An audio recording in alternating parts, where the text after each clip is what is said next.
The timing of this Northwest Airlines near disaster that we all looked at around Christmas Day will no doubt be used to reimpose the profoundly unconstitutional Patriot Act, parts of which are due to expire soon. The essence of the Patriot Act is the ability of federal agents like FBI or Department of Homeland Security, even IRS and CIA, to bypass constitutionally guaranteed protections from the government's heavy hand in their zeal to investigate or prosecute.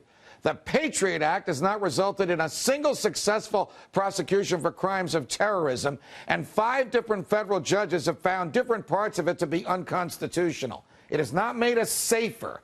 It has given the average Joe the false impression that the government is doing something to protect us, but it has made us less free. And it has made a mockery of the Fourth Amendment's requirements of judicially issued warrants. I have argued repeatedly, and most recently in a Los Angeles Times op-ed, that the recent decision of the Justice Department to try some of the Guantanamo Bay detainees in federal district court and some in military courts in Cuba is without a legal or constitutional basis, because all of those detained since 9/11 should be tried in federal courts, because without a declaration of war, the Constitution demands no less. Without a declaration of war, the president does not have available to him the tools of military tribunals. But conservatives, my friends, conservatives, who once defended the natural and constitutional rights of all persons, conservatives want this guy from the Northwest Airlines flight to be tried by the military, where he can be found guilty as ordered. Joining me now is Jacob Hornberger, president of the Future for Freedom Foundation. Jake, Happy New Year. Welcome back to Freedom Watch. Likewise. It's good to be back, Judge. Thank you. So the government decided before Christmas that it would try some of the people responsible for 9/11 in the United States District Court for the Southern District of New York here in Manhattan, a decision you and I applauded. But it would also try some of those it has in Guantanamo Bay in military tribunals. I defy them to draw a line on one side of which the law says you may try them in federal district court, and on the other side of which the law says you may try them in a military tribunal. Can you find such a line? There's no such thing. I mean, it's an arbitrary, discretionary, ad hoc system where they get to pick and choose between people who are accused of the exact same crime, terrorism, and say, here, you get one system that involves kangaroo courts, denial of due process, denial of the Bill of Rights, but hey, you over here in this group, you get the federal court system, you get the constitutional system, you get all the rights and guarantees in the Bill of Rights.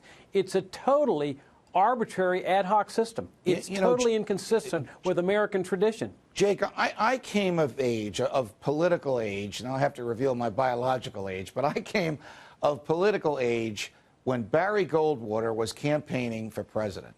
And aside from other books I read, like Orthodoxy by G.K. Chesterton, The Conscience of a Conservative had a profound influence on me. But that was a conservatism that preached the primacy of the individual, limited government. The concept of a guaranteed right is simply that of it's a guarantee. What has become of so-called conservatives, people who believe they have inherited the mantle of Barry Goldwater and later Ronald Reagan, who now want to strip people of their rights, execute them summarily, lock them up and throw away the key, or not even give them a trial, all in the name of safety and forgetting about what the Constitution stands for? Well, it's very disappointing. You've seen this trend, though, over the last several decades in the war on drugs, where conservatives have used this war on drugs, which is a totally failed war, to carve out exception after exception in the Bill of Rights. And then finally you get this other crime, the federal crime of terrorism, and everybody agrees it is a federal crime. And they say, well, here's our end around. The Constitution, the Bill of Rights, we don't need to comply with it. Let's just turn these people over to the military, give them kangaroo tribunals, or even worse, keep them in prison for the rest of their lives without a trial. You see this culminate in this Detroit bomber, the Christmas Day bomber, where the Justice Department, properly so, has secured a federal grand jury indictment against this guy. He's now appeared in arraignment. He's pled not guilty. Yet you have conservatives saying extract him from this constitutional system, send him to the military, harshly interrogate him, incarcerate him for the rest of his life. You know, how do they reconcile this with traditional American values? I disagree with many of the things that FDR did. He did try some Nazi saboteurs who were caught in this country in military tribunals. That was the last time any foreigner was tried on American soil before a military tribunal. It was 1942. The Supreme Court said the only reason we're going to allow you to do it is because the government has declared war on Germany. We haven't declared war on anybody. We're not even fighting a legal war, and they want the president to use the tools of war. Well, not only that, those were German soldiers, soldiers of a nation state at which we were at war and a declared war. These are people accused of a federal crime where there's a metaphorical war. It's like going to war on drugs or war on the mafia. If we were going after the mafia like the Kennedys were when they were in power, would we say, let's turn them over to the military? Of course not. It's a metaphor. It's saying we're declaring war on crime, but we're still not going to abandon the system that our founding fathers and the framers bequeathed to us. Conservatives, liberals, libertarians, all of us should be taking pride in this system that applies to all people. It's not just Americans accused of a crime, it's all people. This is a system we should be taking pride in, and instead, people who purport to support and defend the Constitution are ready to throw it aside at the first sign of trouble. What is the value of having liberties guaranteed in the Constitution if they're not simply that, guarantees? And you know, and most of the people watching and listening to us now know, that the Constitution protects persons, not Americans, not good persons, not law-abiding persons, not church-going persons, but persons, good, bad, born here, not born here, lawfully here, not lawfully here. How is it that the people that want this guy from the airplane tried in a military tribunal don't see the utter danger of the argument that you just made? If they make an exception for him, they'll make it for the mob.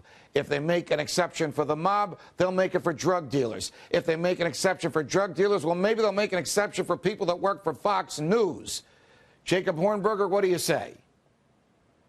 Well, absolutely. You know, I once practiced law when in my early days, right out of law school, down on the border, and I represented plenty of Mexican citizens, especially on drug cases. And it made me feel good that this citizen of a different country was accorded all the rights and guarantees of American citizens. This gave me pride in our system. Now, I will say, Judge, that the trend seems to be in our direction on this issue.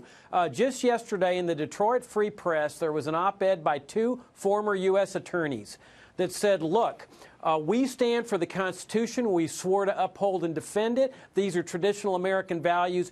Every terrorism case, without exception, should be in federal district court. They pointed out there's been 200 convictions in federal district court since 9/11, compared to the 3 minor convictions in these kangaroo tribunals.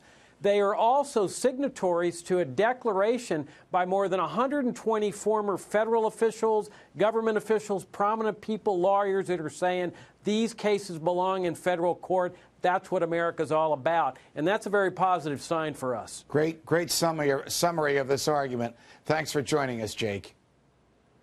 Thank you, Judge. Nice to be back. Likewise. You can catch today's show on foxnews.com/freedomwatch and on Sirius 145, XM 168, or online at foxnewstalk.com at 6 p.m. Eastern on Saturdays. From New York, defending freedom. Until the next time, stay free, America.